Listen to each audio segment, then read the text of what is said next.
Al contrario, muchas gracias a ti también, Gerardo. Vamos a iniciar.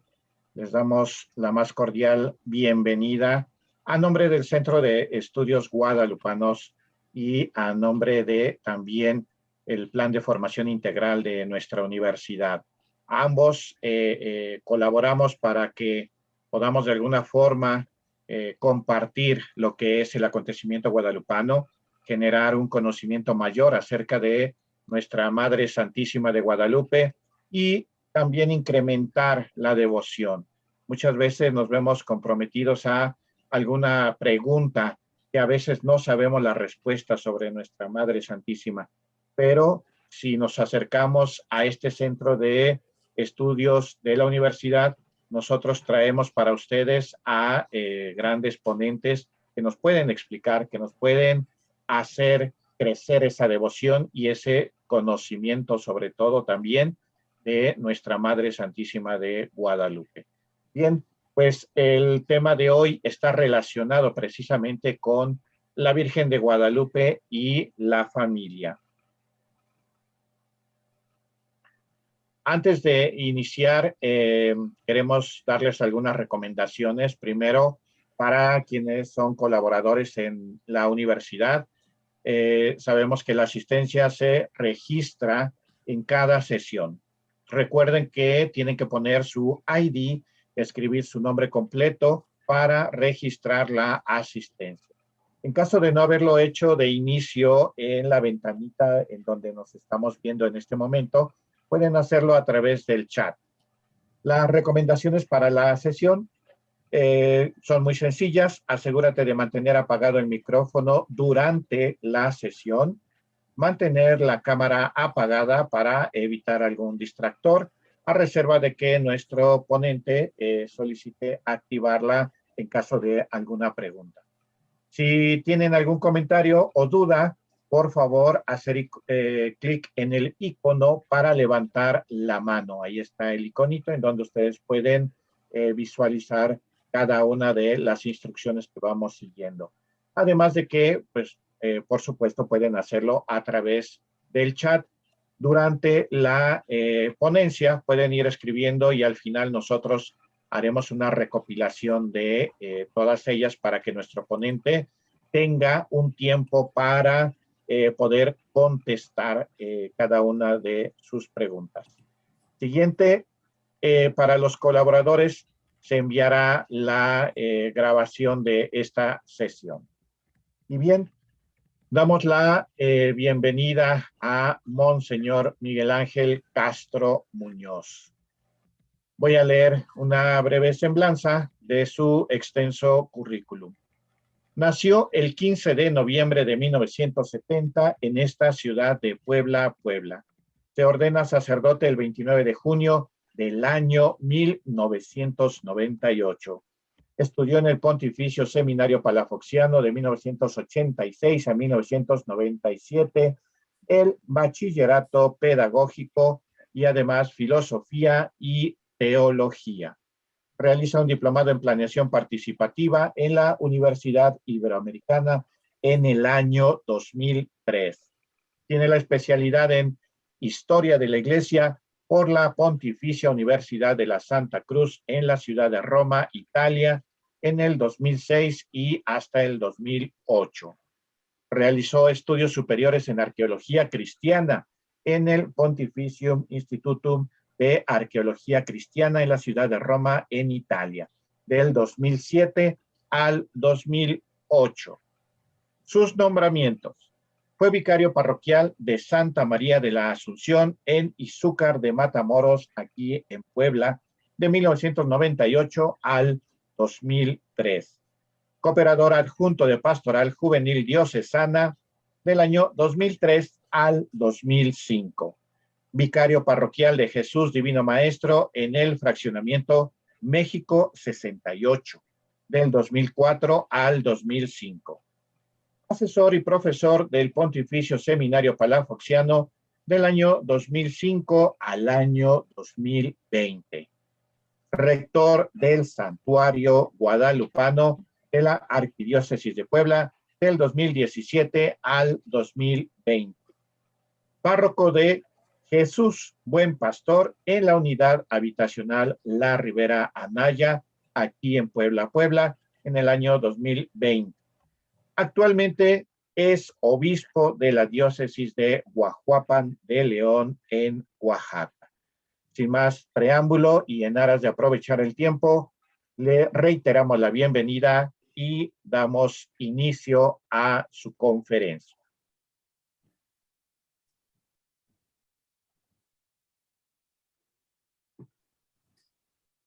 Bueno, pues muchas gracias por la presentación, por la invitación, maestro Gerardo Valle. Saludo a todos los que ya están conectados virtualmente. Permítanme iniciar con una muy breve oración, que es una invocación precisamente a Dios. Señor, abre mis labios y mi boca proclamará tu alabanza. Gloria al Padre, al Hijo y al Espíritu Santo, como era en el principio, ahora y siempre, por los siglos de los siglos. Amén. Santa María de Guadalupe, ruega por nosotros.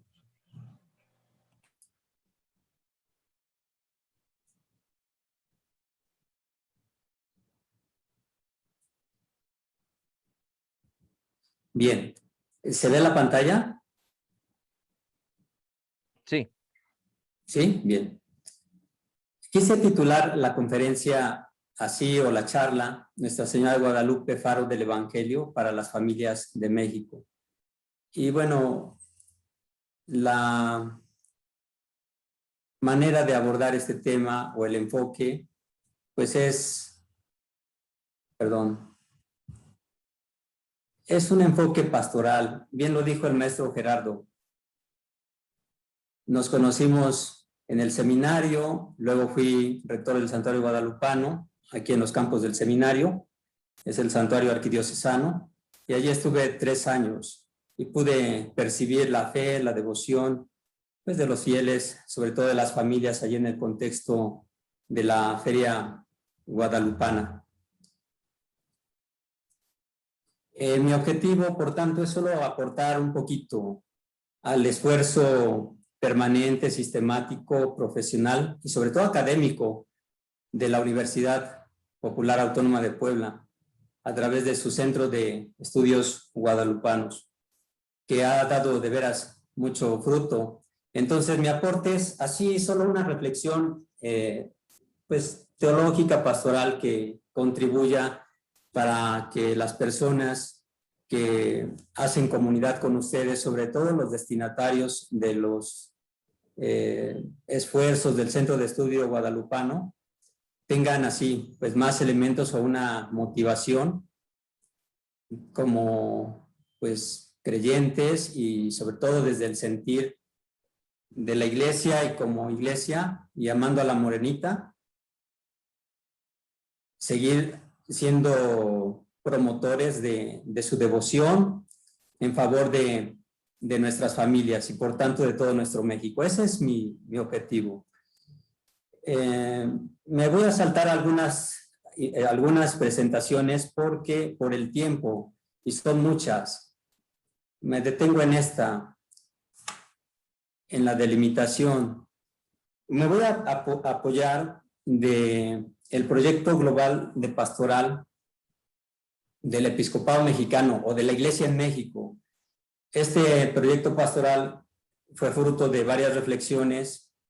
En ellas estuvo participando también el padre Gustavo Watson, para después tener este documento que oriente la evangelización de nuestra iglesia en México en este momento.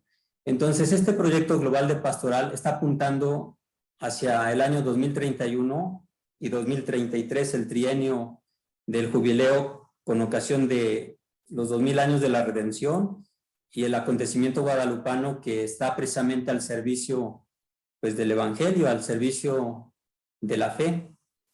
Nadie mejor que María Santísima para hacernos comprender este gran tesoro de nuestra salvación. Entonces, este proyecto global de pastoral tiene por título Hacia el encuentro con Jesucristo Redentor, bajo la mirada amorosa de Santa María de Guadalupe. Y me detengo de ese documento solo en los temas que tienen que ver con la familia.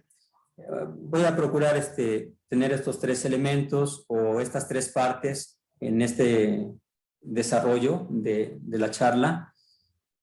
Una introducción breve, una mirada a la realidad de la familia, luego un poco de iluminación desde el misterio de la redención y el hecho guadalupano, y la última parte, que sería allí, ayudados por las preguntas, cómo poder fomentar la devoción a María bajo esta advocación, Nuestra Señora de Guadalupe, en provecho de nuestras familias. Entonces, eso. Y lo primero que quiero decir es que los obispos de México,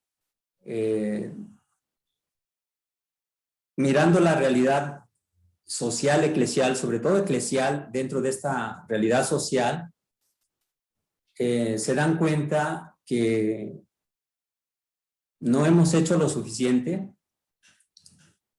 Uno de los parámetros, pues, es el porcentaje católico, como cada año o cada 10 años, de acuerdo a las encuestas allí que aplica el INEGI, las estadísticas que van orientando también, pues, programas, ¿verdad?, tanto sociales como para nosotros también eclesiales, pues vamos disminuyendo. Recuerdo cómo hace 2 décadas yo escuchaba, ¿verdad?, que éramos casi el 92% de católicos, y hace 10 años ya 86, 87%. Y en este último censo, decíamos señor Franco Coppola, el nuncio, somos el 76, 77%. Digo, él decía porque no he revisado yo las estadísticas allí en la página del INEGI, pero él lo comentaba. Y si le agregamos toda esa problemática social que vivimos, sobre todo de inseguridad y de grandes desigualdades, pues tenemos que cuestionarnos como iglesia qué tanto estamos siendo lo que encontramos en ese versículo 20 del capítulo 13 del Evangelio de Lucas, cuando se habla del reino de Dios, que es la razón de ser de la iglesia, y al servicio del reino de Dios está la iglesia. El reino de Dios, dice, tiene que ser como la levadura. La levadura fermenta toda la masa. Así, entonces, nosotros como iglesia tenemos que estar fermentando en los valores humanos en nuestra sociedad, para que nuestra sociedad, pues, sea más conforme, pues, al proyecto de Dios, que es una vida digna para todos, y no lo estamos logrando del todo. Entonces, por eso dicen los obispos de México, tenemos que hacer un verdadero examen de conciencia. ¿Qué estamos haciendo con el don, o sea, el regalo tan grande? Nosotros como Iglesia en México y como país, como nación, respecto al milagro del Tepeyac. ¿Cómo estamos aprovechando ese don, ese regalo? Porque tenemos este tesoro, pero quizás escondido, guardado, no conocido y por tanto no valorado ni fomentado, ¿no? Entonces lo que dicen los obispos de México. Tenemos que hacer un serio examen de conciencia. Inmediatamente hablan de que este don, el don del acontecimiento guadalupano, pues está al servicio del Evangelio. Hay una cita, allí es el número, perdón, creo es el 7. Sí, es el 7. Donde dice, apenas pocos años después de la llegada del Evangelio a estas tierras, en el año 1531, Santa María de Guadalupe hizo resumir, ahí está equivocado el concepto, es resonar. Hizo resonar en sus palabras la bondad y novedad del anuncio cristiano, que tristemente había sido lastimada por la espada de la conquista.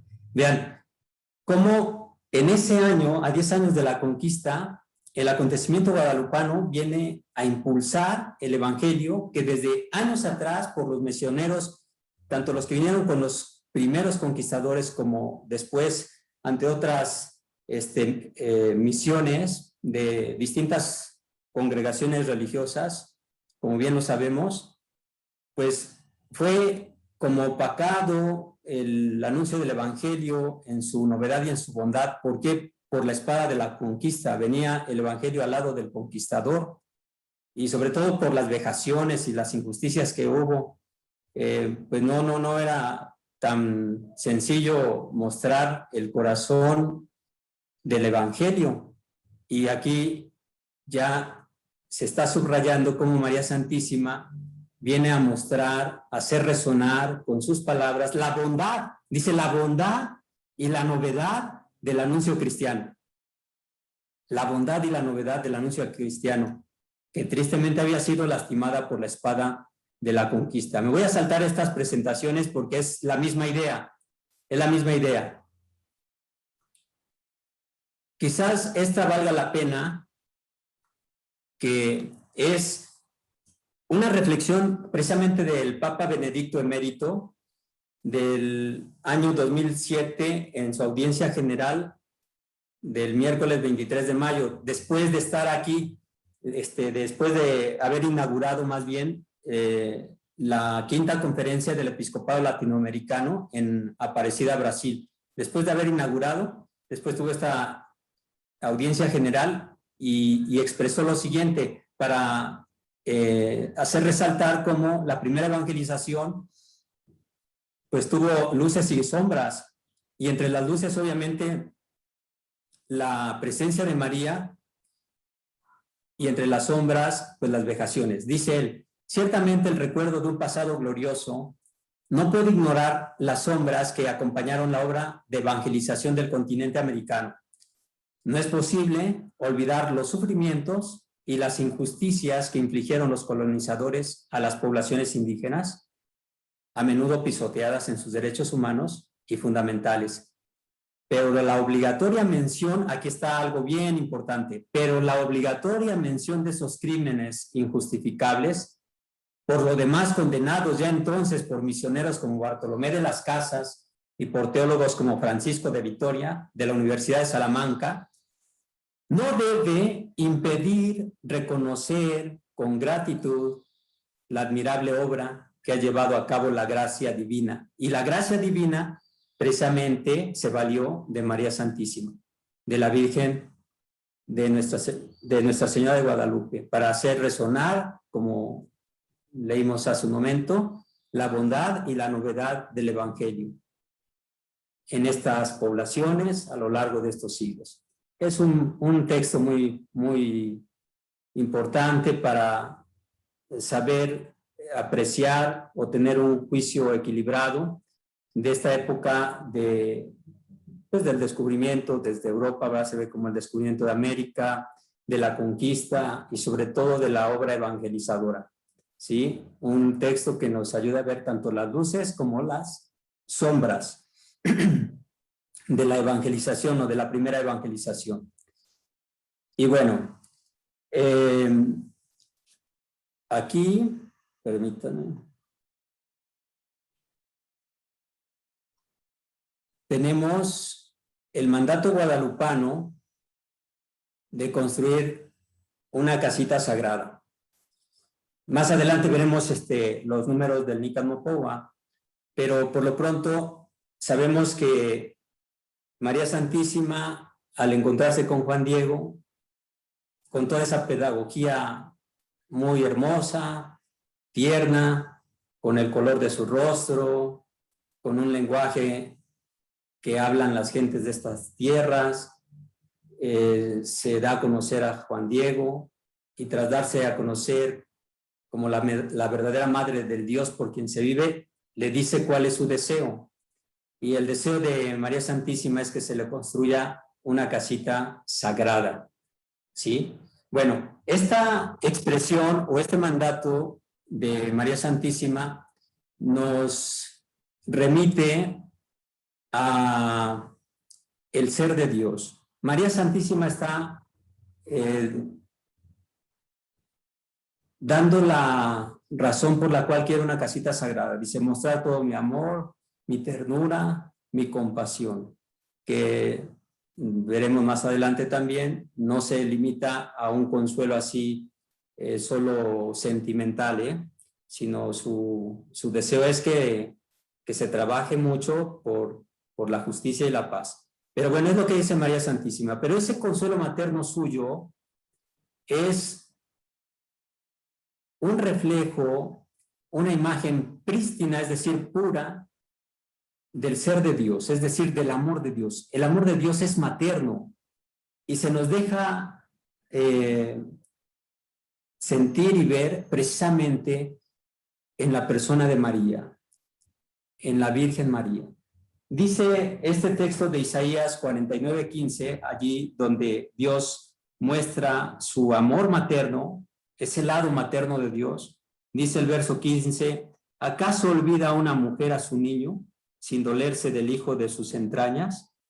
Pues aunque esas personas se olvidasen, si hubiese una madre que se olvidara de su hijo, yo jamás te olvidaría. Yo jamás te olvidaría. Dice esa cita de Isaías 49:15. Entonces, lo que está prometiendo María, ese consuelo materno suyo, en realidad es un reflejo del de Dios, ¿sí? Es una encarnación del amor de Dios, la presencia de María, nos va a mostrar todo su amor, su ternura, precisamente dándonos al amor encarnado, que es Jesucristo, su Hijo. Y también nos remite ese mandato de construir una casita sagrada a este oráculo mesiánico, es decir, a una promesa divina hecha a David, el rey David.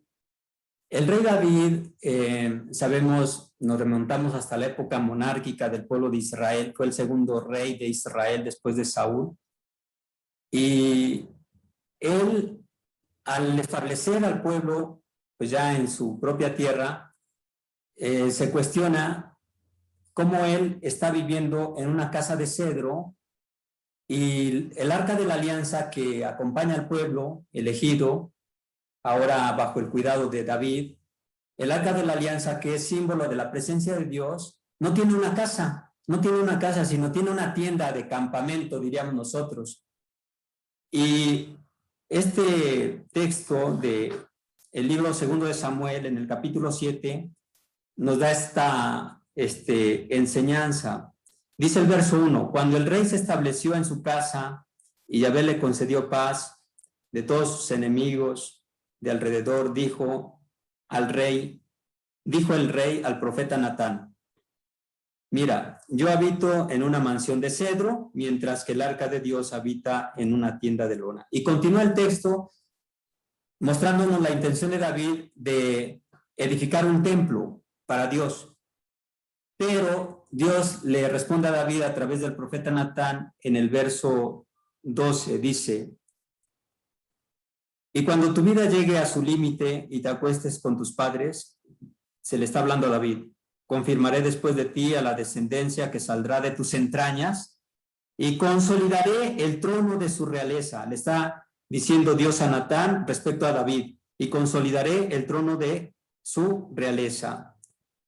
Él constituirá una casa para mi nombre y yo consolidaré el trono de su realeza para siempre. Yo seré para él un padre y él será para mí un hijo.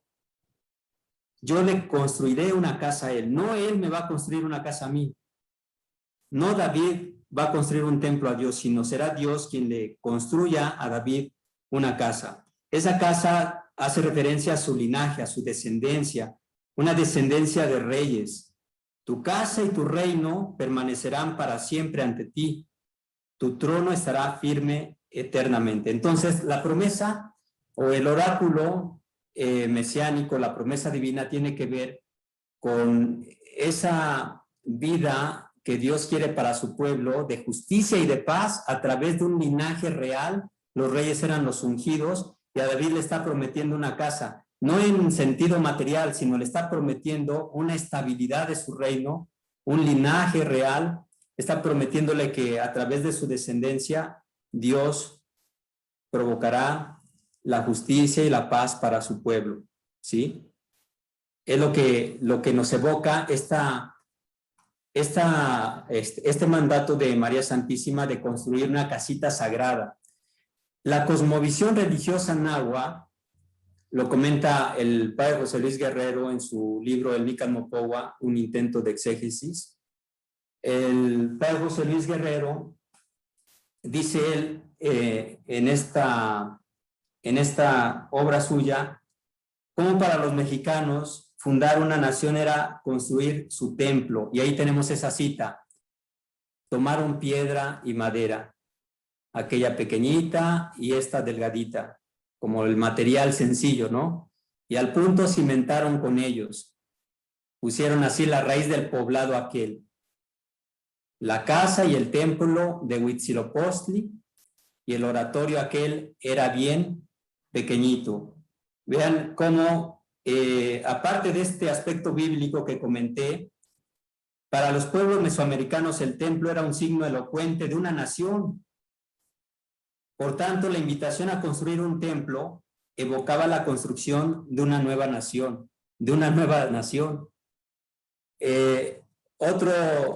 Otro fragmento, allí citado por el padre José Luis Guerrero, de un códice, del Códice Mendocino, también lo mismo se expresa siempre en los códices, pues este valor: la ciudad y el estado empiezan a existir cuando se levante su templo, así como el templo en llamas significa su caída y su destrucción. Y esta es la cita: dada por tomada y vencida la ciudad, lo cual se demostraba que era señal de ello el quemar el templo, porque hasta llegar allí no se daban los de las ciudades por vencidos. Es decir, cuando inicia alguien la construcción de un templo en esta riqueza de nuestros pueblos mesoamericanos, es porque es señal de inicio de un pueblo, de una nación. Y mientras persista y se mantenga de pie, vivirá la nación. Cuando no haya templo, cuando se destruya el templo, será una señal de que también ya no hay nación, porque el templo es precisamente el lugar sagrado donde habita la divinidad, o donde se hace presente la divinidad, desde donde tiene razón de ser el pueblo. Entonces aquí tenemos dos enfoques o dos maneras de ir valorando lo que la Virgen María, Nuestra Señora de Guadalupe, está diciendo cuando manda que se le construya su casita sagrada. Entonces el significado es: lo que pide María Santísima en realidad es una disponibilidad para que todos construyan una nueva nación. Allí el consuelo que promete María Santísima, lo decía yo hace un momento, no es solamente un consuelo muy sentimental. Dice el padre José Luis Guerrero, ya no puse otros textos, pero dice: ¿por qué María Santísima podría contentarse solo con dar consuelo a quien llora, a quien está angustiado, a quien está triste, cuando aquel que lleva en su seno, bueno, no dice que al que lleva en su seno, sino aquel que puede también evitar esas tristezas, esas angustias y ese llanto, es el que empieza a vivir entre nosotros? O sea, lo que nos está prometiendo no solamente es como ser en un sentido paternalista, como un paño de lágrimas, sino está invitando a los moradores de estas tierras a que juntos empiecen a reconstruir lo que creen o lo que han perdido, no lo que creen, lo que han perdido. Está por resucitar o reconstruirse o una nueva nación. Es lo que está de fondo en el significado de construir una casita sagrada, ¿sí? Para nosotros esa casita sagrada, con mayor razón, tiene que ver con la iglesia, que la iglesia no es el templo material, sino lo formamos todos nosotros los bautizados, y tenemos que ser precisamente templo donde more Dios o habite Cristo en la iglesia, Entonces, por eso dicen los obispos de México, tenemos que hacer verdaderamente un examen de conciencia y preguntarnos, ¿nos hemos hecho dignos del mensaje del cielo? Primera pregunta dice, ¿nos hemos hecho dignos del mensaje del cielo? ¿Nuestra nación es aquella que anhelaron nuestros ancestros? ¿Gozamos del consuelo de una nación justa y pacífica? La misma iglesia encarna esa casita, es decir, en nuestra comunidad de bautizados, vivimos esa relación fraterna, preocupados unos por otros, haciendo de veras una atracción para los demás de una vida nueva. Esas preguntas, para responderlas, dice el episcopado, necesita sin duda que la iglesia aprenda a sentarse a los pies de la Virgen Madre. Y aquí ya podríamos ir como quedándonos con algunas luces que nos ayuden a seguir apreciando, valorando y fomentando precisamente la devoción guadalupana. Necesitamos sentarnos a los pies de la Virgen Madre para poder responder esas preguntas o para poder hacer un buen examen de conciencia de cómo estamos viviendo en este momento, en esta coyuntura social, política, económica y sobre todo religiosa, eclesial, para ser el México que debemos ser.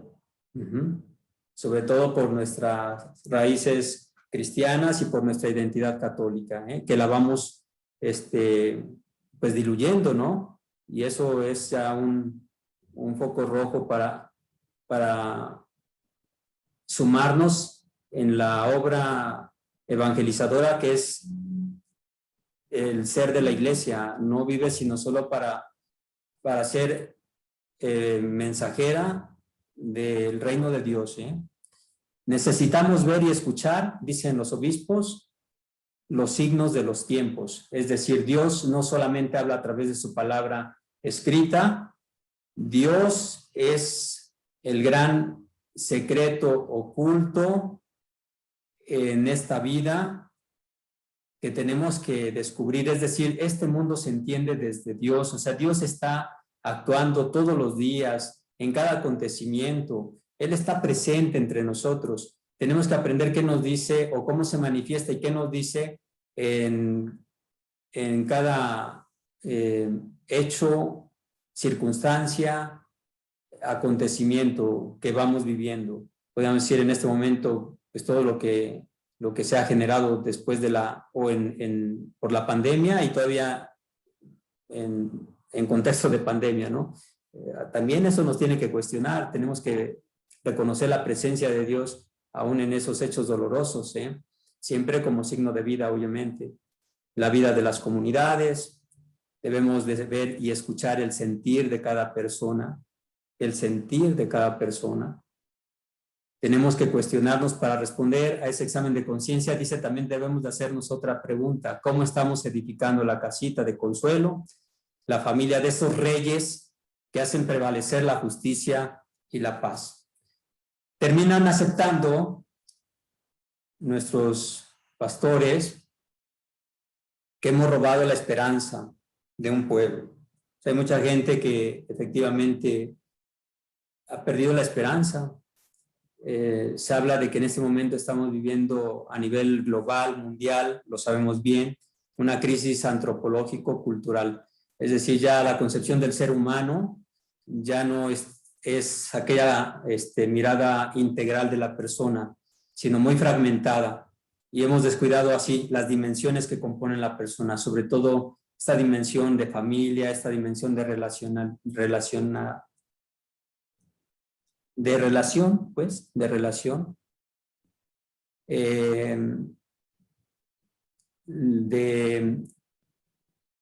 de no sentir, ¿verdad? Pues, ¿cómo compromiso por ayudar a alguien, mucha indiferencia. Entonces, de hecho, sí hemos ido como perdiendo esa esperanza de ser realmente, pues, comunidad, ¿no? Pueblo. Y hemos descuidado, dice, el fundamento de la sociedad y de la iglesia. Hemos descuidado ese fundamento que es la familia. Ahora, voy a la realidad familiar. Bueno, aquí ellos aceptan que hemos descuidado el fundamento de la sociedad y de la iglesia, que es la familia. Me brinco estas hasta aquí. Bueno, vamos a poner aquí, en esta. Hay una mirada a la realidad familiar y nos presentan a nuestro México como un pueblo que lucha y que vive tanto signos positivos como negativos. Hablan de esperanzas y de heridas. Entre las esperanzas están estas respecto a la familia. Para nosotros como pueblo de México la familia es un don. Sabemos muy bien que en otros países la familia se ha totalmente pues diluido, no hay esa relación de veras familiar tan viva como aquí en México todavía. Para nosotros no dudamos que aún sigue siendo nuestro fundamento, nuestra base, nuestra riqueza, nuestro tesoro como sociedad y como iglesia, a pesar de todos sus males y limitaciones. Las relaciones familiares siguen siendo afectuosas entre hermanos que se ayudan, entre padres, ¿verdad? Respecto a sus hijos y preocupados por ellos, atentos a ellos. Creo que a un papá o una mamá lo mejor que esperan de sus hijos es verlos realizarse, crecer, tener los medios para vivir dignamente. Entonces siempre están atentos a los hijos, incluso los hijos, ¿verdad? Valorando a sus padres, el esfuerzo de sus padres, sobre todo cuando llegan a una edad más adulta, pues se dan cuenta de todo lo que han hecho por ellos sus padres. Igual sigue habiendo un valor en estas relaciones familiares hacia nuestros ancianos, decimos nuestros viejos en el buen sentido de la palabra, personas que son signo de sabiduría y que si se les escucha también son un bien para las familias. Bueno, dice este número es el 49 del proyecto global de pastoral, que cuando se perciben estas familias se convierten en modelos que inspiran y contagian, pero también están las heridas que han causado que nuestras familias estén en crisis, un estado de crisis, y se habla de las líneas de fuego culturales. ¿Como cuáles líneas de fuego culturales? Pues el relativismo, el hedonismo, ¿no? Todo este ambiente de consumismo que también afecta mucho a las familias, la falta de compromiso por la vida. Todo eso ha ido ocasionando también este cambio de mentalidad en esta nueva época, que el mismo sentido de familia no sea positivo, que la familia haya perdido sentido, ¿verdad? Y si añadimos los flagelos de pobreza, machismo, desintegración, violencia intrafamiliar, migraciones forzadas, inseguridad, políticas públicas negativas a ella. Y ahora leyendo, por ejemplo, aquí en migración, recuerdo cómo hace unos años, ahí colaborando en la pastoral juvenil, tristemente una jovencita dejó de ir, de continuar su proceso de compromiso para su grupo juvenil, después de muchos intentos por ayudar a su mamá enferma para que se curara, para darle una consulta, un tratamiento debido. Después de buscarle mucho, nada más no, y vio la solución en el irse hacia Estados Unidos, ¿no? Y digo, me causó mucho impacto porque como percibiendo el ánimo y el ideal pues de trabajar por su comunidad, por los jóvenes, el tener proyecto, el estar luchando para ver cómo sufragar los gastos de casa, en este caso de mamá, y nada más no, y se cerraron todas las puertas y solamente vio esa salida en la migración. Ahí fue por cuestiones pues económicas, por la enfermedad de mamá, ¿no? La situación de la familia. Pero afecta mucho la migración a la familia, la desintegra. ¿Cuántas comunidades, poblados hay, verdad? Casas muy bien construidas, pero vacías, ¿no? Solas. Entonces, si fuéramos así platicando de cada uno de estos conceptos de flagelos hacia la familia, pues no acabaríamos, ¿no? Aquí igual hay otro número que habla o agrega algunas cosas que están afectando a la familia, a nuestras familias, el ritmo de la vida actual, el estrés, la organización laboral y social, una ambigua concepción de la libertad, dificultad de adquirir compromisos sólidos, la ideología de género también, ¿no? Ahí está el número, es el 39, que si se acude ahí al proyecto global de pastoral, pues están más desarrollados estos conceptos. Aquí, bueno, se habla de pueblos originarios, pero bueno, yo lo puse porque aquí en nuestras ciudades hay presencia de muchas personas, hermanos indígenas, que también de alguna manera han emigrado de sus comunidades y aquí la están pasando mal entre nosotros. Basta que en los cruceros más grandes, ¿verdad?, echemos una mirada, quiénes son los que están allí tratando de ganarse la vida o de obtener algún recurso para llevarse el pan de ese día, ¿no? Cada vez vemos más personas precisamente indígenas. En este número 54 se habla de cómo los pueblos originarios para nosotros, como México, es una de nuestras raíces fundamentales que nos dan identidad y cómo esas comunidades tienen un verdadero valor por su cosmovisión, ¿verdad? Su manera de ver el mundo, de entender a Dios, de entender la vida de la comunidad, de entender su entorno, la naturaleza, cómo los recursos naturales para ellos no son sinónimo así de explotación, ¿no? Sino de cuidado, ¿no? Y sin embargo, pues están amenazados en su existencia. Luego, aquí está una mirada a la realidad eclesial, más bien, pero respecto a la familia, a los obispos se les pide o a nosotros ya, ¿verdad? Ya me incluyo, se nos pide que de veras, en este momento, para la iglesia y para la sociedad, nosotros seamos verdaderamente testigos de ser hombres de Dios, es decir, de que hemos contemplado a Dios. El Papa Francisco lo decía a los obispos en su visita aquí a México, en la Basílica de Nuestra Señora de Guadalupe. Ahí hay una cita bíblica, la de Juan 20:25, que es la de Tomás el incrédulo, ¿no? Que ante pedir pruebas, Jesucristo le consiente, le dice, aquí estoy, mírame, tócame, trae acá tu dedo a mi llaga y mete tu mano a mi costado, ¿no? O sea, esa cita bíblica tenemos que tomarla en cuenta para que nosotros de veras seamos hombres que vemos a Dios, que sabemos contemplar a Dios, que somos amigos de Dios. Esa contemplación que transforma obviamente nuestra vida y que las personas pueden reconocer en nuestra mirada las huellas de Cristo, o en nuestro rostro, o en nuestra persona.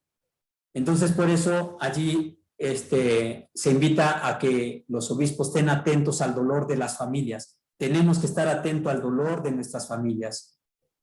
La familia no puede dejar de ser un regalo de Dios a la humanidad. Ellas deben de ser, desde la fe, para nosotros, iglesias domésticas, es decir, iglesias de casa. En la familia tiene que estar también presente la la fe, tiene que estar Dios, se debe de hacer sentir Dios, debe de darle luz, ¿verdad? Y camino a nuestras familias. Bueno, aquí también la piedad popular. La piedad popular es un tesoro, algo muy valioso que no podemos minusvalorar. Lo tenemos que cuidar mucho y no disociar entre la piedad popular auténtica respecto al Evangelio. Hay quienes tachan la piedad popular como algo mágico, supersticioso, que no tiene que ver con la vida, pero pues no, esa no es la auténtica piedad popular. Eso ya más bien es, no sé, superstición, y sí la hay, ¿no? Pero el Papa San Juan Pablo II nos habla de lo que es precisamente la inculturación que hace nacer la piedad popular. El principio de la inculturación, dice San Juan Pablo II, es cuando, tras recibir el Evangelio, entra a un pueblo, entra a una cultura, respeta sus valores, los valores que realmente dignifican a la persona, los que no los purifica y hace crecer, madurar esa cultura, y esa cultura, o esta persona, o estas personas, o este grupo humano, empieza a expresar su fe al recibir el Evangelio con sus propias formas culturales, y nace la piedad popular, Entonces tenemos que aprender a aprovechar esa piedad popular para fomentar realmente el anuncio del Evangelio, ¿sí? Me voy a saltar estas aquí. ¿Cuánto tiempo me queda? Ya poco, ¿verdad? Aquí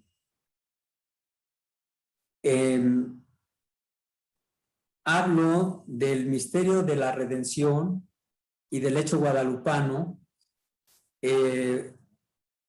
porque no podemos disociarlos para nosotros como Iglesia en México.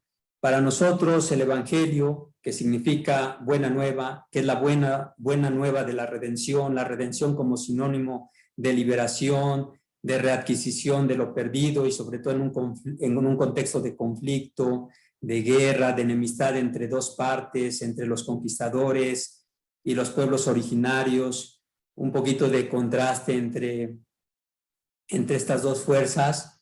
Como para nosotros este Evangelio vino a calar mucho por el acontecimiento guadalupano. No podemos nosotros disociarlo, sobre todo como iglesia en México. Entonces, el misterio de la redención, yo aquí lo abordé desde el apóstol Pablo, como él tiene su experiencia del amor de Dios en Cristo. Dice que él, mientras vive en este mundo, vive de la fe en el Hijo de Dios, que lo amó hasta dar su vida por él. Así lo dice Pablo en esa cita bíblica. Entonces, él sabe que esto es un gran acontecimiento, el de la redención, que en Cristo, ¿verdad?, que ha dado su vida por nosotros, tengamos vida en él, que él se siente amado por Dios en Cristo, él que dio su vida por él, se siente reconciliado con Dios. Para él Dios es el Padre de Jesucristo, ¿verdad? Es Dios que lleva a cabo su obra salvífica, su plan salvífico, que consiste en una humanidad que sea un solo pueblo, vean, un solo pueblo, una sola familia. Esa realidad o ese plan salvífico con la fuerza del Espíritu Santo que resucitó a su Hijo, ese es el espíritu de la verdad. Para Pablo, entonces, el misterio de la redención es la obra salvífica de Dios en su misterio trinitario.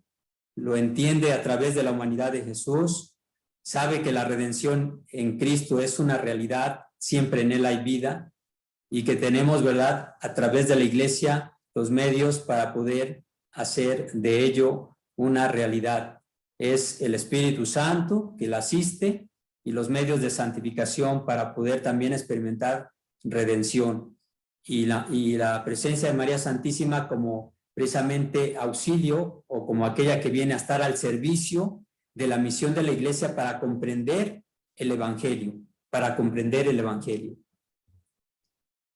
Aquí, bueno, hay otras citas, ya no las comento, pero podríamos hablar de que ese es el centro del mensaje de redención. Son dos, bueno, sí, ya no comento más las citas, solo a ver, hasta aquí, no sé, maestro Gerardo, por el tiempo, estoy viendo que son 5 para las 8. Podemos continuar un poco maestro más, Gerardo. señor. Podemos continuar un poco más, bueno. pidiendo un poco de paciencia a los asistentes. Me parece muy importante el tema y tómese su tiempo para concluir. Bueno, sí. Lo anterior como una luz para comprender la importancia de la devoción guadalupana, que está centrado en el acontecimiento, en el mandato de María, ¿sí? Ahora, volviendo a ella, desde los inicios de nuestra patria, desde los inicios de nuestra iglesia, del evangelio, de la fe, de nuestro pueblo mexicano, desde sus inicios ha estado María Santísima. Ella ha hecho nacer tanto a la iglesia, ¿verdad?, con la obra de los misioneros, de los primeros misioneros, con toda su predicación y su testimonio de vida, obviamente, su cercanía al mundo indígena, ¿no?, tratando de comprender toda su mentalidad y sus valores, obviamente, y allí anunciando el evangelio. Desde los inicios, María Santísima ha estado, y a lo largo de la historia, hasta nuestro tiempo presente, siempre ha estado la Virgen María, Nuestra Señora de Guadalupe. Nunca ha faltado. En cada etapa de la historia de nuestro pueblo, de nuestra nación, siempre presente María Santísima. Vaya, si habláramos de la independencia, por ejemplo, ¿no?, ahí está María, ¿sí? Entonces, aunque con dificultades, ¿verdad?, sin embargo, María Santísima ha ido favoreciendo mantener la unidad que tenemos. Estamos fracturados, sí, en muchos aspectos, pero hay una unidad, no solo cultural, porque hay quienes no comparten nuestra fe y al menos tienen como referente este acontecimiento, a veces incluso ni creyendo en el acontecimiento, pero si viene alguien de fuera, de otro país, ¿verdad?, y llega a México, lo identifica con el Tepeyac, con la casita del Tepeyac, con la imagen de María Santísima de Guadalupe, y al menos por cultura, ¿verdad?, llevan al visitante al recinto, aunque yo no tenga esa fe, ¿no?, pero quieren conocer. Entonces, María Santísima ha sido un factor de unidad, no solamente de una identidad cultural, para nosotros de una identidad católica, siempre ha estado entre nosotros, más en momentos de dificultades y de crisis. La pedagogía de María Santísima es hermosa, porque esa unidad, ¿cómo la favorece? A través del diálogo. ¿Cómo hace entrar en diálogo a Juan Diego con el mundo del conquistador? Sobre todo con la iglesia, a través de Fray Juan de Zumárraga, pero luego a través de Fray Juan de Zumárraga con todo ese mundo, ¿verdad?, también europeo, ¿sí? María dialoga con San Juan Diego en su propia lengua, le pide que vaya allá, ¿verdad?, con Fray Juan de Zumárraga, es decir, con el obispo, que le manifieste su intención, su deseo, su mandato, ¿sí?, siempre con un rostro hermoso, materno. Basta leer, y sí, lo recomiendo, y tenemos que leerlo una, otra y otra vez, es cortito, todo el relato del acontecimiento guadalupano, del Nican Mopowa, porque con un lenguaje poético, ¿verdad?, se expresan verdades tan hondas, verdades que llevan valores humanos, morales y sobre todo religiosos, ¿no? Hay toda una teología ahí también en el Nican Mopobo. Cómo María Santísima favorece el diálogo, ¿sí? Esa unidad también la fomenta María Santísima pidiendo la construcción de la casita sagrada como una tarea común. Fíjense, aquí hay algo bien importante. Pide la construcción de una casita sagrada como una tarea común, ¿eh? Me voy a brincar esta cita del Nican Mopobo, que es el número 26. Mucho deseo que aquí me levanten mi casita sagrada. Y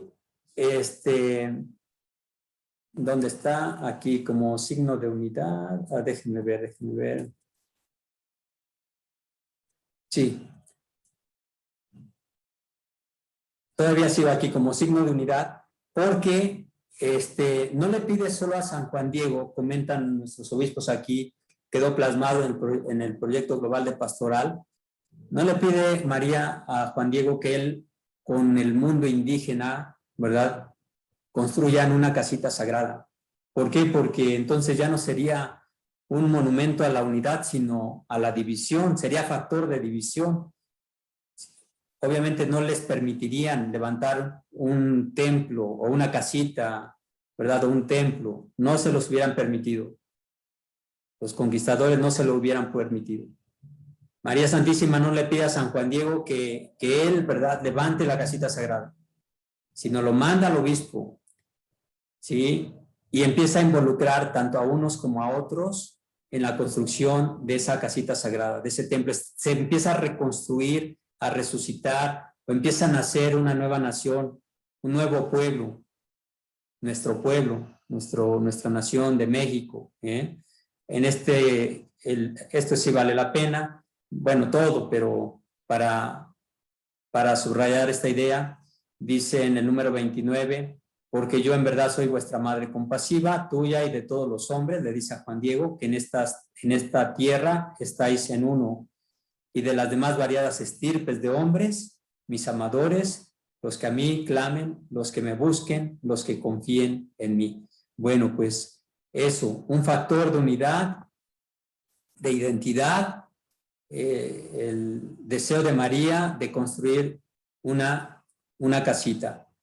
Esto nos da también más luz para seguir valorando y fomentando la devoción a Nuestra Señora de Guadalupe, porque estamos necesitados precisamente de mucha unidad y de identidad. ¿Qué hace falta para pertenecer a este pueblo, ¿verdad? O para entrar a esta casita sagrada? ¿Qué es lo que hace falta? ¿O cuál es la exigencia? Dice el padre Gustavo Watson, lo estaba leyendo, hace falta, dice, descalzarse, así como Moisés ante esa teofanía de la zarza ardiendo, que se quita las sandalias porque el lugar que pisa es sagrado. Así nosotros tendríamos que tomar conciencia de que el mandato de María Santísima para construir esa casita es para que habitemos en un lugar sagrado, para que de veras entre nosotros esté Dios por medio del Hijo que nos ha aportado ella, y necesitamos descalzarnos, es decir, ser humildes, tener la humildad de reconocernos frente al misterio o frente a la trascendencia de Dios como criaturas, como hijos, como pequeños que dependemos de Él. Y creo que ese es el problema de todos los males sociales que estamos viviendo. Y dice el padre Gustavo Watson, ¿no?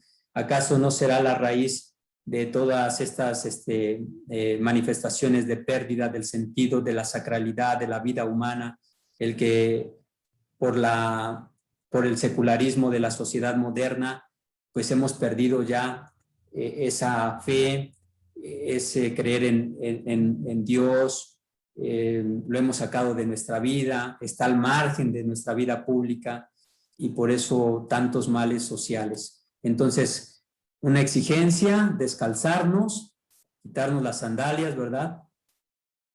Que significa tener fe, tener esa dimensión de piedad, de religiosidad sana, de piedad. Bueno, pues aquí también, además de que María Santísima ocupa el diálogo como una pedagogía para mantener la unidad, también ella promueve humanamente a la persona. Igual continuamos con su manera de tratar al mundo indígena en la persona de Juan Diego. En ese momento el mundo indígena sometido, humillado, viviendo un drama, pues emocional, pero sobre todo religioso, sintiéndose un pueblo humillado y pues sin esperanza, ¿no? Y sin embargo, como a través de Juan Diego, él entiende, ¿verdad?, respecto a su vida, que no ha dejado de ser nunca digna, porque no depende de los hombres, sino de la mirada de Dios y de cómo Dios le confía, eligiéndolo, él por ser pequeño, a través de María Santísima, para que también él sea un instrumento de evangelización para el mundo indígena, para nuestro pueblo, ¿sí? Entonces él toma conciencia de su dignidad y de su valor como persona. El mismo mensaje de María Santísima y toda su pedagogía nos remite al Magnificat, a las bienaventuranzas, nos invita a leer la historia desde Dios, es decir, Dios lleva la historia, Él es el Señor de la historia, Él está actuando siempre y lo hace no a través de los potentes, prepotentes, soberbios, sino de todos aquellos que se sienten pequeños, ¿no? Necesitados.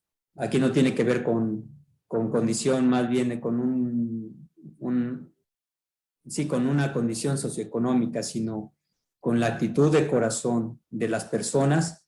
Para ser pequeños se necesita creer, abrir el corazón, ¿verdad? Interesarse por los demás y a través de ellos Dios va llevando la historia o va haciendo que la historia sea una historia más de salvación.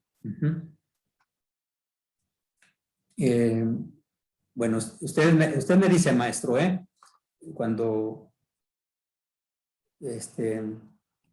considere que ya, yo me detengo. Aquí tengo otros textos de Nicanor Mopowa, me voy a saltar.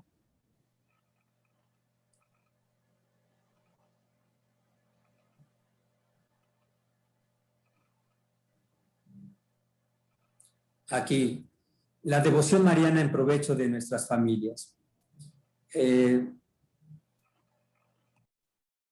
Tener como centro, tener como medio por excelencia para tocar el corazón de nuestras familias, la eficaz mediación, intercesión de María Santísima, porque no todo lo vamos a lograr por nuestros medios solamente, pues podríamos decir, humanos, ¿no? Tenemos que dejar entrar a Dios en casa a través de María, puesto que su misión es precisamente darnos al Hijo, tal como ella se da a conocer a Juan Diego. Yo soy la madre del verdadero Dios por quien se vive, ¿verdad? Esta cita es de un documento de la Iglesia, del Magisterio de la Iglesia, de la Constitución Dogmática Lumen Gentium número 56, que nos hace entender toda la importancia en la obra redentora cumplida por Cristo, pero colaborando en esa obra redentora, ella, María Santísima. Dice María, hija de Adán, al aceptar el mensaje divino, se convirtió en la madre de Jesús. Se convirtió en la madre de Jesús, fíjense, al aceptar el mensaje divino, es decir, al creer, nos podemos allí, ¿verdad?, ir hasta la Anunciación. Creyó, se convirtió en la madre de Jesús y al abrazar de todo corazón la voluntad salvífica de Dios, o sea, el Magnificat, ahí en María Santísima canta su conciencia de que Dios efectivamente es el Dios de la historia y que está actuando en la historia de su pueblo, en favor de su pueblo y de toda la humanidad, porque ya es una realidad la encarnación del Hijo de Dios que lleva en sus entrañas. Y por eso dice aquí, y al abrazar de todo corazón la voluntad salvífica de Dios, se consagró, y es lo que necesitamos nosotros como iglesia, como familias y de manera personal también sabernos consagrar, es decir, sabernos dar como María, ponerse al servicio de, se consagró totalmente como esclava del Señor a la persona y obra de su Hijo. Se consagró totalmente como esclava del Señor a la persona y obra de su Hijo, sirviendo con diligencia al misterio de la redención con Él y bajo Él, con la gracia de Dios omnipotente. Bueno, este texto del Magisterio nos ayuda a entender la importancia de la presencia de María, de la figura de María, de la persona de María para que nuestras familias tengan esta dimensión cultivada de la fe y de esta relación con Dios, de tal manera que entre todos los miembros de familia exista una mejor relación de reciprocidad, de preocupación, de amor, de ver unos por otros, de hacerse cargo uno del otro en casa, porque bien sabemos que aunque vivimos bajo el mismo techo, hay un abismo, a veces una distancia grande entre los miembros de la familia, incluso hasta todavía los que llegan a coincidir en sus horarios para compartir los alimentos en casa, pues ahí están físicamente, pero cada uno con su celular, ¿no? En su propio rollo, como decimos, y no hay una verdadera comunicación, por tanto no hay conocimiento entre los miembros de la familia, puesto que cada uno está en su propio mundo. Entonces necesitamos, sí, mucho de la presencia de María. Está el desafío que tenemos como iglesia en México, generar esperanza, bueno, son varios desafíos, fortalecer y reconstruir una vida más plena para todos sus hijos, una vida que refleje en cada persona a Cristo, el hombre perfecto, y se manifieste en condiciones dignas para cada uno. Esto exige de todos un proceso de conversión, ¿verdad? Desear ser otros, mejorar cada día, estar siempre tratando de tener más armonía o coherencia de vida, sobre todo respecto a nuestra fe y en nuestra vida cotidiana, valorando el esfuerzo de otros hermanos también que trabajan por este noble empeño. Ahí está mal, no es imperio, es empeño, por este noble empeño. ¿Qué empeño? Precisamente de generar esperanza. Los desafíos, ¿no? De fortalecer y reconstruir una vida más plena para todos, de una vida más digna. Y bueno, aquí me voy a ir aquí. En los compromisos pastorales, nada más el cuarto. Este es un compromiso pastoral que corresponde a la opción de que la iglesia en verdad trabaje mucho por favorecer la dignidad de la persona en este contexto, ¿verdad?, de crisis antropológico-cultural, con esa pérdida del sentido de la vida, a veces de la familia. Necesitamos trabajar como iglesia para hacer conciencia de la dignidad de la persona humana, sobre todo de la sacralidad de la vida. Esa es la opción pastoral, pero los compromisos que brotan de esa opción pastoral de toda la iglesia en México son 4, que bueno, pueden ser más, pero están aquí apuntados 4.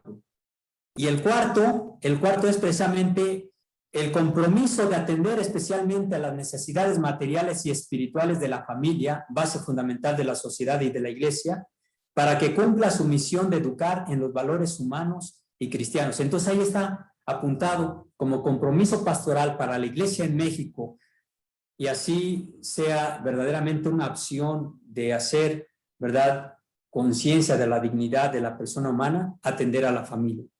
Y bueno, pues atendiendo a la familia estamos trabajando también por toda nuestra sociedad, ¿no?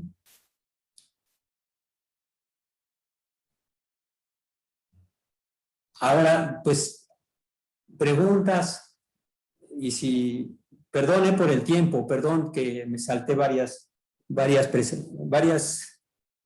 imágenes.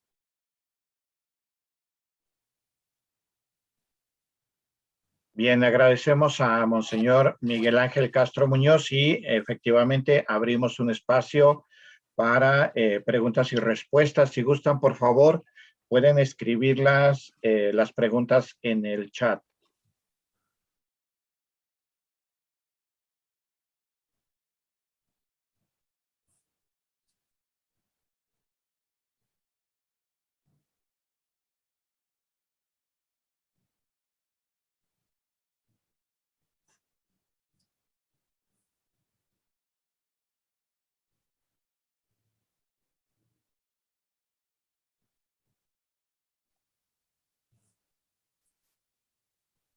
Pueden compartir sus preguntas o algún comentario que quieran hacer a Monseñor.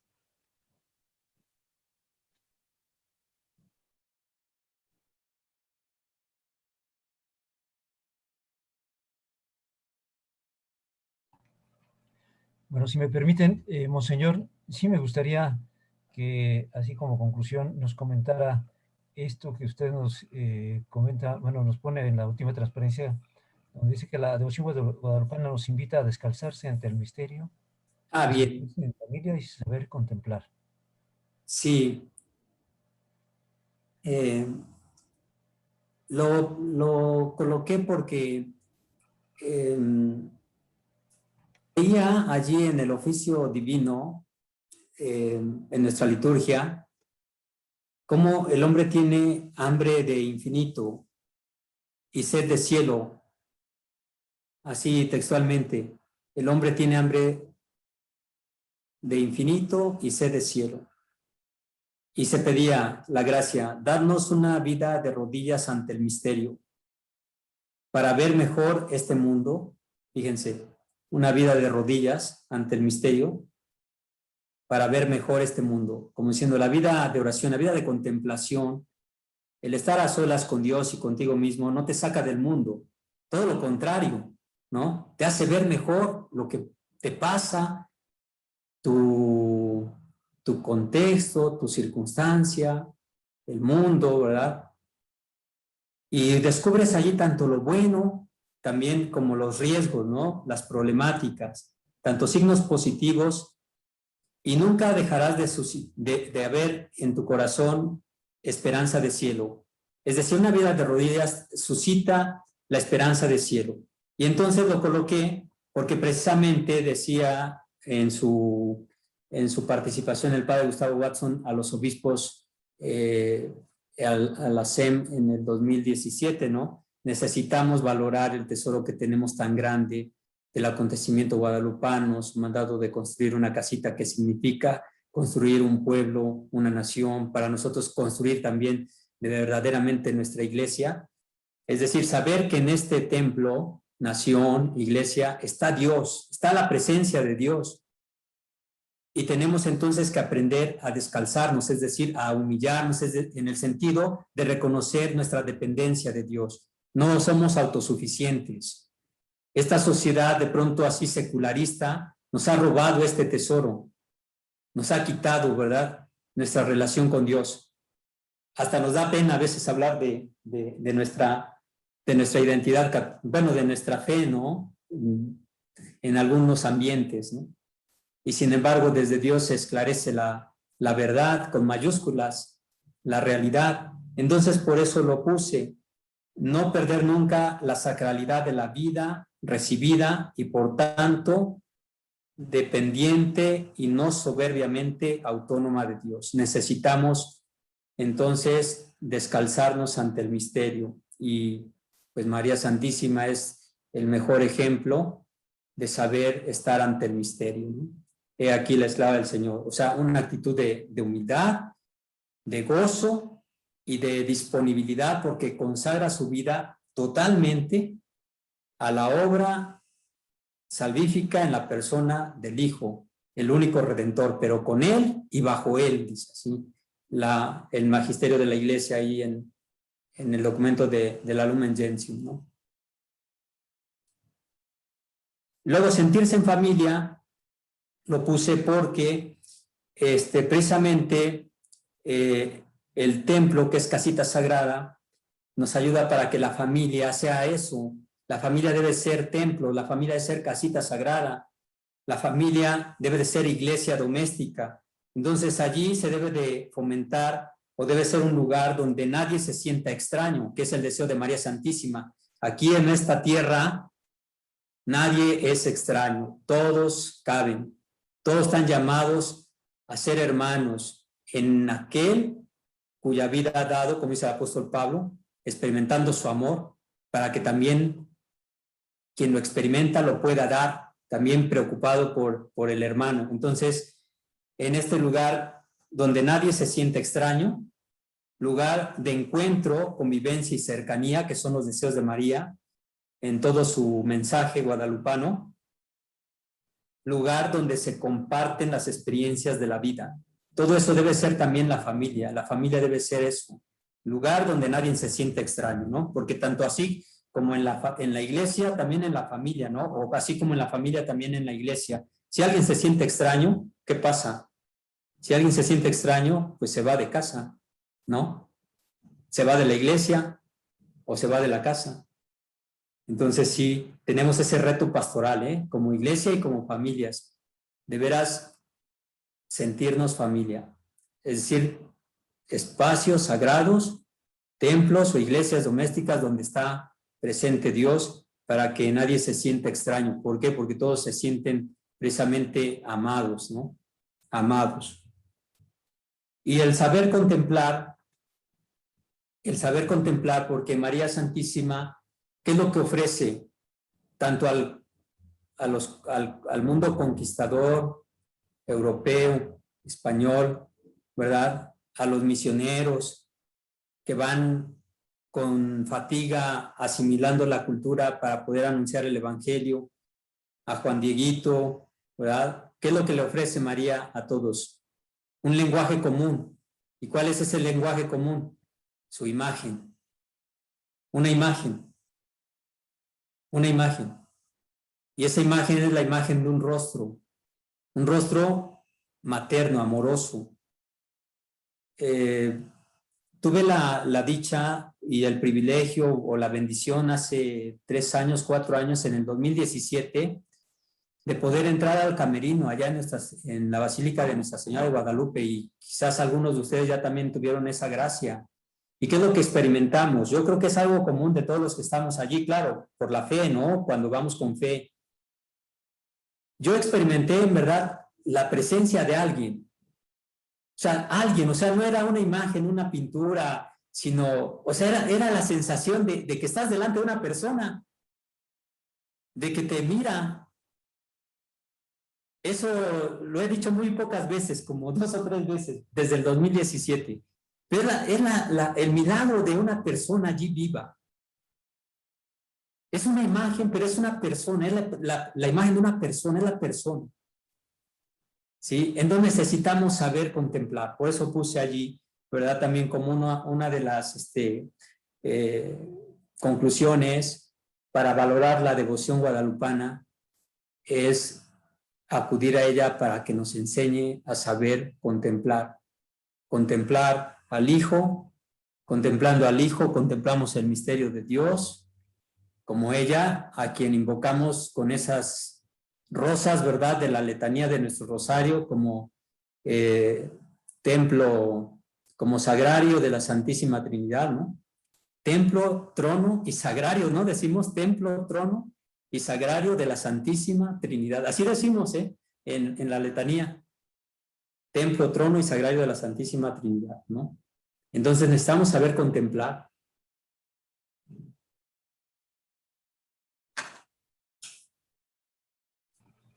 Muchas gracias, monseñor.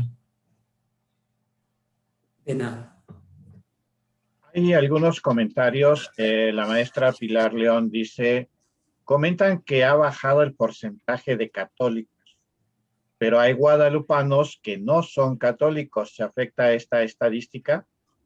Ah, bien. Sí, un buen comentario, ¿eh? ¿Por qué? Porque cuando hablaba yo de cómo María Santísima sigue siendo un signo de unidad, de identidad cultural, mucha gente que ya no comulga con nuestro catolicismo, es decir, como iglesia, pero tiene y nos une a ellos, o ellos a nosotros, quedamos unidos porque invocan a la guadalupana, porque invocan a María, porque van allá. Sí, fíjense, hay un buen aporte, ¿no? Las estadísticas, obviamente, es el resultado de las respuestas a los cuestionarios, ¿no? Y quienes responden que ya no son católicos, pero sí dicen, pero soy guadalupano. Pero soy guadalupano.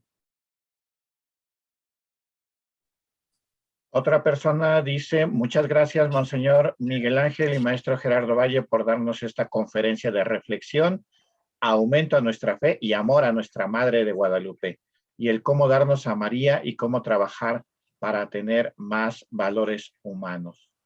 Otra persona, Monseñor Miguel Ángel, gracias por esta conferencia. Quisiera solo pedirle unas palabras reflexivas sobre saber contemplar. Pues recuerdo al Papa Francisco la importancia que le dio a contemplar a nuestra Madre de Guadalupe cuando vino a México. Sí, sí. Miren, una manera, pienso yo, un medio eficaz para poder ejercitar y aprender y por tanto cultivar esta virtud de la contemplación, acudiendo a María, es rescatar lo que en su momento se propagó y tuvo muchos frutos. Bueno, al menos es que ahora yo ya no los he visto, pero puede ser que en algunas partes sí. Y ustedes recordarán, un impulsor de este medio de evangelización fue el padre Eliezer Ramírez Tamayo. Eliezer Ramírez Tamayo, que de Dios goce, de feliz memoria, maestro aquí del Seminario Palafoxiano de Historia de la Iglesia en México, y un precisamente promotor del guadalupanismo, un amor inmenso a María. Y él fomentaba mucho los círculos guadalupanos. ¿Y qué es lo que se hacía en los círculos guadalupanos? Precisamente se invocaba el nombre de María con el rezo del rosario, pero el rezo del rosario estaba impregnado del Evangelio, en primer lugar, del Evangelio, o sea, de la palabra de Dios, fragmentos, de textos del Nican Mopowa, de textos, fragmentos del Nican Mopowa, y bueno, eran reuniones de grupos pequeños, de grupos familiares, y que lo que nos ayuda a saber contemplar, ver, escuchar, ver con los ojos no solamente físicos, sino al escuchar un texto, uno imagina y ve. Vaya, uno lee con calma el Nican Mopowa y te recrea en ese mundo del Tepeyac, ¿no? De una imagen de vivos colores, de sonidos, de canto de pájaros y sobre todo del esplendor de la Madre del Cielo, ¿no? Pero te lo describe de una manera hermosa y poética que te imaginas y ves. Y luego, ¿verdad? Escuchas en esos círculos guadalupanos el compartir de los demás y entonces eso es contemplar, es detenerse para descubrir algo que a simple vista no ves. Sacar un tesoro, ¿no? Entonces creo que ese medio evangelizador bien podría rescatarse, ver el esquemita de los círculos guadalupanos como enriquecerlo, reestructurarlo, no sé, pero allí hay un medio sano y muy eficaz de evangelización en nuestro tiempo, ¿eh?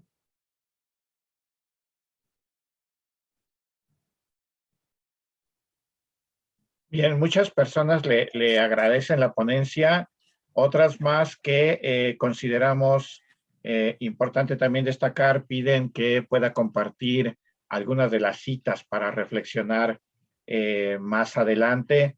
Y bueno, yo creo que en este tema también el aspecto de reenviarles la grabación va a servir muchísimo para que ustedes puedan ver nuevamente esas citas bíblicas que sin dudas fueron muy importantes.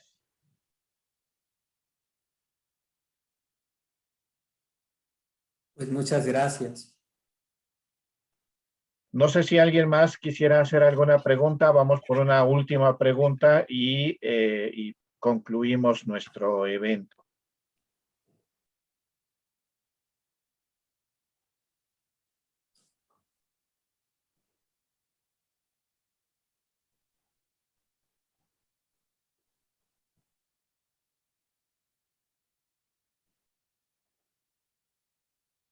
Bueno, solo hay agradecimientos, monseñor, y creo que vamos ya por concluir. Gerardo, no sé si quieres dirigir algunas palabras. Pues reiterar nuestro agradecimiento, monseñor. Muchas gracias. Sabemos que, bueno, ha sido no fácil para usted estos días. Está en recuperación después de una cirugía.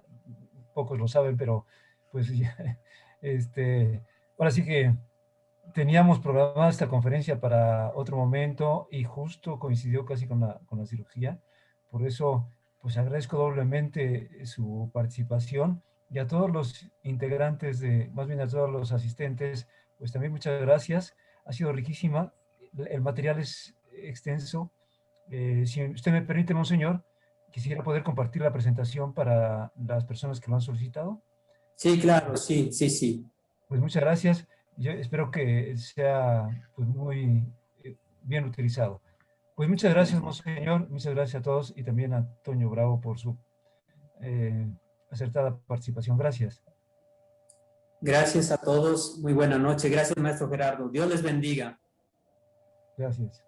Muchas gracias igualmente y los invitamos a seguir pendientes de nuestros siguientes eventos, nuestras siguientes conferencias.